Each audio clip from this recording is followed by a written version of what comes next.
రాష్ట్రంలో యువత కలలు సాకారం చేస్తామన్నారు సీఎం రేవంత్ రెడ్డి. అప్పులున్నా కూడా ఆర్థికంగా భారమైన ఉద్యోగాలు ఇస్తున్నామన్నారు. ఎల్బీ స్టేడియంలో స్టాఫ్ నర్స్ ఆఫీసర్స్ కు నియామక పత్రాలను అందజేశారు సీఎం రేవంత్ రెడ్డి. నిరుద్యోగులకు ఉద్యోగాలు కల్పించడం కంటే అధికారంలో ఉన్నవారు వారి కుటుంబంలో ఉద్యోగాలకే ప్రాధాన్యం ఇచ్చారని అన్నారు రేవంత్ రెడ్డి. అందుకే ప్రజలు వారి ఉద్యోగాలను తొలగించారని అన్నారు రేవంత్ రెడ్డి.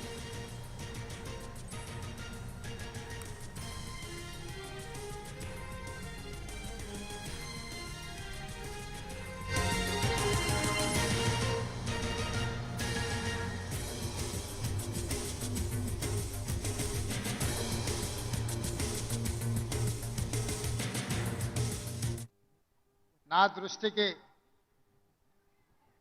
సంవత్సరం పైగా మీ నియామకాల విషయంలో ఆలస్యం జరుగుతున్నది. దీనికి సంబంధించి సమీక్ష చేయాలి అని నా దృష్టికి తీసుకువస్తే మీ ఉద్యోగ నియామకాల ప్రక్రియ చేపట్టడానికి అవసరమైన సమీక్ష చేసి తక్షణమే ఈ ఉద్యోగ నియామకాలు జరగాలి. తెలంగాణ రాష్ట్ర హైకోర్టులో ఉన్న కేసును పరిష్కరించాలి. మీరు కళ్ళల్లో ఒత్తులేసుకొని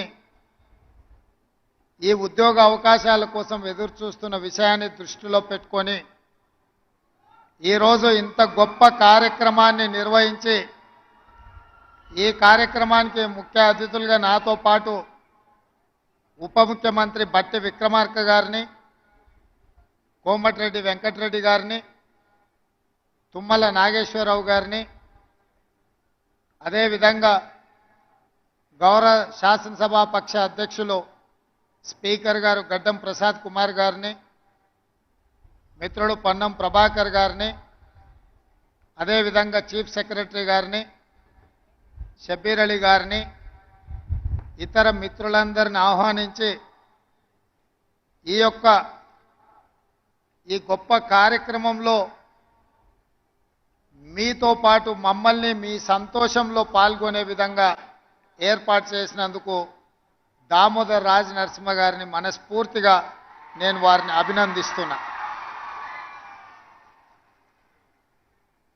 మిత్రులారా, ఈరోజు 6,956 మంది నిరుద్యోగ యువతీ యువకులకు ఉద్యోగ అవకాశాలు తెలంగాణ రాష్ట్ర ప్రభుత్వం ఏర్పాటు చేసి ఈ ఎల్బీ స్టేడియంలోనే ఈ కార్యక్రమాన్ని నిర్వహించడానికి కారణం ఉంది.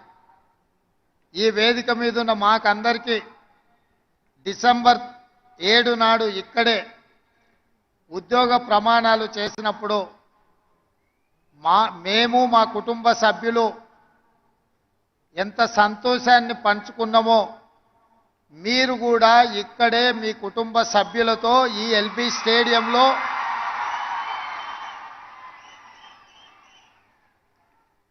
మీరు ఆనంద పర్వదినము గడుపుకుంటుంటే మేమందరం మీ కుటుంబ సభ్యులుగా మీ సంతోషంలో భాగస్వాములు కావడానికే ఈ కార్యక్రమాన్ని ఇంత పెద్ద ఎత్తున మిత్రుడు దామోదర్ రాజ నరసింహ గారు ఏర్పాటు చేసింది. ఇక్కడున్న ప్రతి తెలంగాణ బిడ్డకు తెలుసు, తెలంగాణ రాష్ట్ర ఉద్యమం ఉవ్వెత్తున లేవడానికి ప్రధానమైన కారణం నిరుద్యోగ సమస్య. ఈ ఉద్యోగ నియామకాల కోసమే లక్షలాది మంది తెలంగాణ విద్యార్థులు, నిరుద్యోగ యువకులు తెలంగాణ ఉద్యమ బాట పట్టి తెలంగాణ రాష్ట్ర సాధనలో ముందు భాగాన నిలబడి తెలంగాణ రాష్ట్రాన్ని సాధించుకున్నారు. ఈ ప్రక్రియలో వందలాది తెలంగాణ బిడ్డలు అమరవీరులైన వాళ్ళ త్యాగాల పునాదుల మీద ఏర్పడ్డ ఈ తెలంగాణ రాష్ట్రం ఏ ఆకాంక్షల కోసం విద్యార్థులు, నిరుద్యోగ యువకులు, ఉద్యమకారులు ఉద్యమించినరో 10 సంవత్సరాలు ఆకాంక్షలు నెరవేరక ఆనాటి ప్రభుత్వం మీద పోరాటం చేస్తే, ఉద్యమాలు చేస్తే వాళ్ళ మీద అక్రమ కేసులు పెట్టి పోలీసులను పెట్టి అణిచివేయాలన్న ఆలోచన చేసిండ్రు తప్ప నిరుద్యోగ యువకులకు ఉద్యోగ ఉపాధి అవకాశాలు కల్పించాలి అని చెప్పి ఆనాటి ప్రభుత్వము ఆలోచన చేయలే. ఎంతసేపు ఆనాటి ప్రభుత్వానికి తమ కుటుంబ సభ్యుల యొక్క ఉద్యోగాల గురించి మాత్రమే ధ్యాస తప్ప తెలంగాణ రాష్ట్రంలో ఉన్న నిరుద్యోగ యువకుల యొక్క విద్యార్థినుల యొక్క ఉద్యోగ అవకాశాల గురించి ఎన్నడూ ఆలోచన చేయలే. అందుకే 10 సంవత్సరాలు సుదీర్ఘంగా ఎదురు చూసిన విద్యార్థులు ఇక ఈ తెలంగాణ రాష్ట్రంలో మాకు ఉద్యోగాలు ఇస్తా అని భ్రమపెట్టి మమ్మల్ని వంచిన వాళ్ళ ఉద్యోగాలు తొలగిస్తేనే మాకు ఉద్యోగాలు వస్తాయని మీరు కంకణ బద్దులై మీ ఉద్యోగ ఉపాధి అవకాశాలలో మిమ్మల్ని మోసం చేసిన వాళ్ళ యొక్క ఉద్యోగాలు తొలగించడంతో ఈరోజు మీ ఉద్యోగాలకు ఉన్న అడ్డంకులు తొలగిపోయినాయి. నేను ఒక్క మాట గుర్తు చేయదలుచుకున్న మా చెల్లెళ్ళందరికీ, ఆనాడు నిజామాబాదు జిల్లా ప్రజలు 2019 పార్లమెంట్ ఎన్నికలలో కల్వకుంట్ల కవిత గారిని అక్కడి ప్రజలు ఓడిస్తే కన్న తండ్రిగా కేసీఆర్కు దుఃఖం వచ్చింది. ఎంబడే తన కూతురికి శాసన మండలి సభ్యురాలుగా తిరిగి ఉద్యోగం ఇచ్చుకున్నాడు తప్ప మా స్టాఫ్ నర్సులైన మా చెల్లెళ్ళ ఉద్యోగాల గురించి ఒక్కసారి కూడా ఆలోచన చెయ్యలే. నేను అడుగుతున్న ప్రతిపక్ష నాయకుడైన చంద్రశేఖరరావును, ఎప్పుడు నీ కుటుంబము, నీ బిడ్డ, నీ కొడుకు, నీ అల్లుడు వాళ్ళ ఉద్యోగాల గురించేనా నీ ఆలోచన? మా పేదోళ్ళ బిడ్డలైన మా చెల్లెళ్ళ ఉద్యోగాల కోసము, ఆ ఉద్యోగ అవకాశాలు వస్తే వాళ్ళు జీవితంలో స్థిరపడి పెళ్లిళ్ళు చేసుకొని కుటుంబ సభ్యులను ఆదుకునే అవకాశాన్ని ఎప్పుడైనా ఆలోచన చేసిండ్రా? ఈరోజు ఉన్న ఇబ్బందులను అధిగమించి ఇక్కడ 6,956 మంది తెలంగాణ నిరుద్యోగ యువకులకు, విద్యార్థులకు ఉద్యోగ అవకాశాలు ఈ ప్రభుత్వం కల్పిస్తే, ప్రధాన ప్రతిపక్ష నాయకుడిగా మనస్ఫూర్తిగా ఈ ఆడబిడ్డలను ఆశీర్వదించకపోతే నీకు ఆ ప్రధాన ప్రతిపక్ష పాత్ర కూడా దండగా అని చెప్పి ఇక్కడ ఉన్న వాళ్ళు అనుకునే ప్రమాదం ఉంది. చంద్రశేఖరరావు గారు,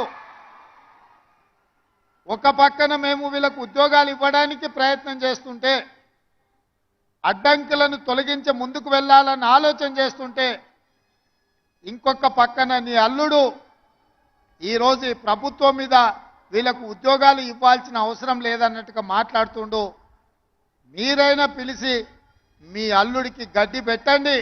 ఈరోజు ఈ పేదోళ్ళ బిడ్డలకు ఉద్యోగాలు ఇవ్వడం ద్వారా ఇన్ని వేలాది మంది వెనకాల వాళ్ళ కుటుంబ సభ్యులు, వాళ్ళ అన్నలు, వాళ్ళ అక్కలు, వాళ్ళ తల్లిదండ్రులు వచ్చి ఈ సంతోషంలో భాగస్వాములై మా బిడ్డలకు ఉద్యోగాలు వచ్చినాయని ఈ సంతోష కార్యక్రమంలో పాలు పంచుకుంటుంటే వాళ్ళని అభినందించాల్సింది పోయి వాళ్ళకు ఉద్యోగాలు ఇస్తున్నందుకు మా ప్రభుత్వం మీద శాపనార్థాలు పెడుతున్నారంటే మీ ఆలోచన ఎట్లున్నదో, మీ వంకర బుద్ధి ఎట్లున్నదో ఇక్కడికి వచ్చిన వాళ్ళకే కాదు, ఈ రాష్ట్రంలో ఉన్న లక్షలాది మంది నిరుద్యోగ యువకులు ఆలోచన చేసే సందర్భం. అందుకే ఈ తెలంగాణ సమాజంలో ఉన్న ప్రధానమైన నిరుద్యోగ సమస్యను పరిష్కరించడానికి మా ప్రభుత్వం ఏర్పడిన వెంబడే తెలంగాణ పబ్లిక్ సర్వీస్ కమిషన్ని ప్రక్షాళన చేసి అక్కడ నూతనంగా ఖాళీలు ఉన్న దాదాపుగా 2 లక్షల ఉద్యోగ నియామకాలు చేపట్టాలన్న ఆలోచనతోటి మా మంత్రివర్గ సహచరులతోని యూపీఎస్సీ అక్కడికి వెళ్ళి ఆ చైర్మన్ను, అక్కడ విధి విధానాలను, అక్కడ నిర్వహణ విధానాన్ని పరిశీలించి ఈరోజు మా ప్రభుత్వం తెలంగాణ పబ్లిక్ సర్వీస్ కమిషన్ను పూర్తిగా ప్రక్షాళన చేసి నూతనంగా చైర్మన్ను, సభ్యులను నియమించుకోవడం జరిగింది.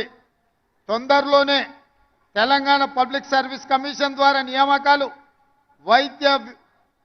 వైద్య ఆరోగ్య శాఖ ఇక్కడ ఉద్యోగ నియామకాలు వీరి ద్వారా, అదేవిధంగా పోలీస్ రిక్రూట్మెంట్ బోర్డు నుంచి తొందరలోనే 15,000 పైచిలకు పోలీసు ఉద్యోగ నియామకాలను కూడా చేపట్టడానికి ఈరోజు మా ప్రభుత్వము కృషి చేస్తున్నది.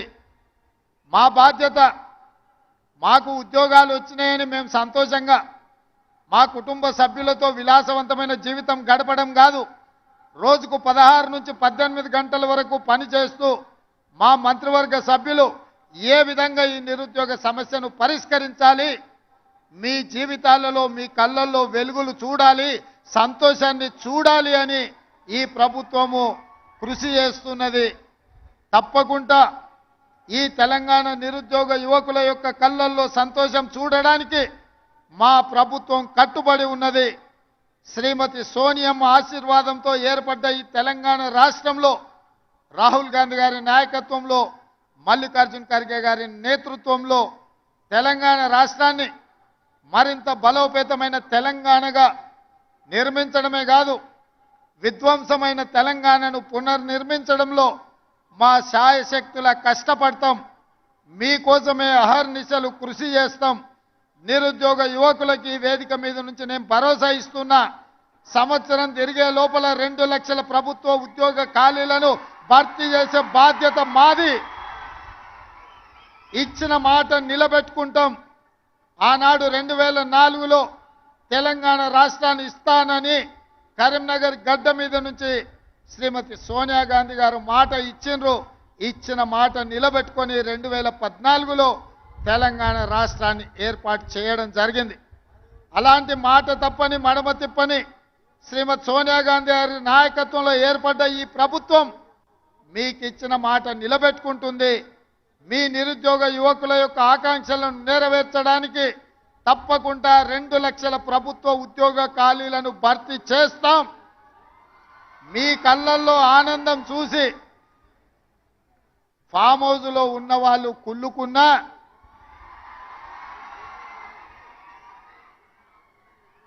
వాళ్ళ కడుపులో దుఃఖం పొంగి పొర్లినా,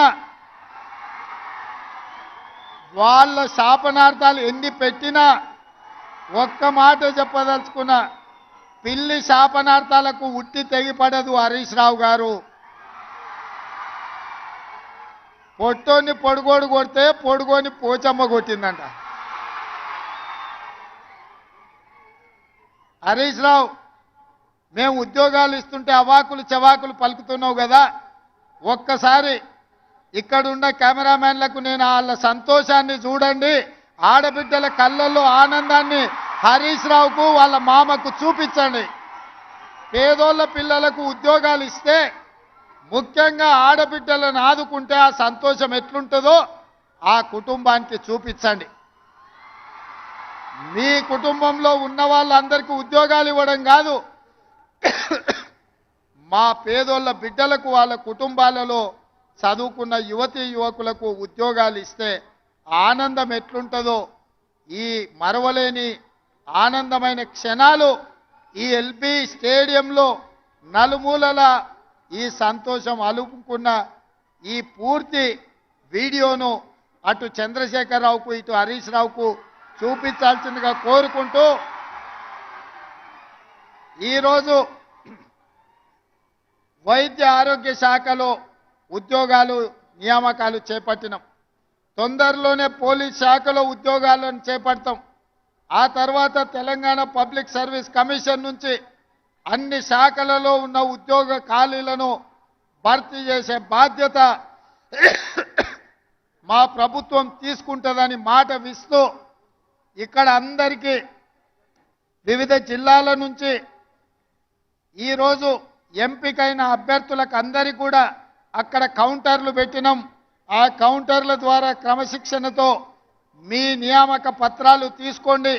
కొంతమందిని వేదిక మీద సింబాలిక్గా ఇచ్చినా మీరు మీ కుటుంబ సభ్యులు మీ నియామక పత్రాలు తీసుకొని వెళ్ళి, ఈరోజు స్టాఫ్ నర్సులు అంటే కుటుంబ సభ్యులు,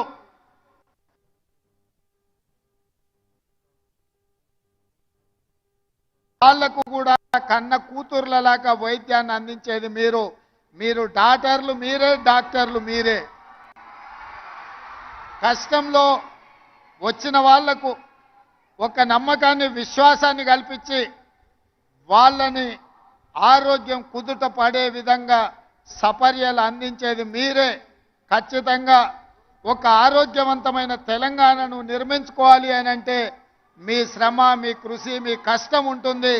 మరొక్కసారి 6,956 మంది ఈరోజు నియామక పత్రాలు అందుకుంటున్న వాళ్లకు మనస్ఫూర్తిగా తెలంగాణ ప్రభుత్వం నుంచి అభినందనలు తెలియజేస్తూ మీ అందరినీ మనస్ఫూర్తిగా ముందుకు నడిపించడానికి కృషి చేసిన పెద్దలు దామోదర్ రాజ్ నరసింహ గారికి కూడా మీ అందరి తరఫున వారికి కృతజ్ఞతలు తెలియజేస్తూ సెలవు తీసుకుంటున్నాను.